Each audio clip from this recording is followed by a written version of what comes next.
الإخلاص لله تعالى هو سر من أسرار العبادة بين العبد وخالقه، وهو سر قبول الأعمال. إلا أن تطور وسائل التواصل قد غلب عبادة الإخلاص عند بعض الناس، فلا يقومون بعمل ما إلا وقد علمته الأمة كلها، ولسان حاله يقول ها أنا أفعل كذا أو فعلت كذا، فتغيب سرية العبادة وخصوصيتها وإخلاصها بينه وبين خالقه، إما بصورة في الأيقونة أو عبر رسالة واتسابية أو مقطع في الإنستغرام وغيرها من وسائل التواصل الاجتماعي.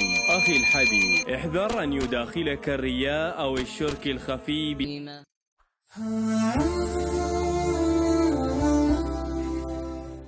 أول حديث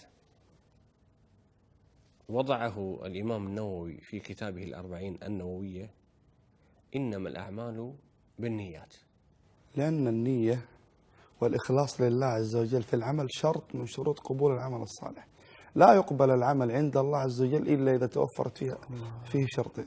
الشرط الأول النية، الإخلاص لرب العالمين، والشرط الثاني المتابعة، أن يتابع فيه النبي صلى الله عليه وسلم.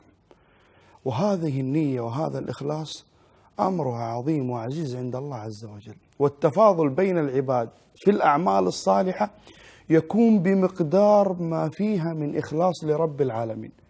ومن الأدلة على ذلك قال النبي صلى الله عليه وسلم: رب درهم سبق 1000 درهم. درهم واحد لكن قدمه وهو مخلص لرب العالمين، يريد ما عند الله، صادق في هذا الإنفاق. والآخر قدم آلاف الدراهم لكن في قلبه من الخور ومن الهون ومن قلة الإخلاص لله عز وجل ما لا يعلمه إلا الله. فالتفاضل في الأعمال بين العباد يكون بما فيها من إخلاص لله جل في علاه. الله سبحانه وتعالى ما خلقنا وما أرسل الله عز وجل الأنبياء وما أنزل الله عز وجل الكتب إلا من أجل الإخلاص لله عز وجل. الله سبحانه وتعالى يقول: وما خلقت الجن والإنس إلا ليعبدون.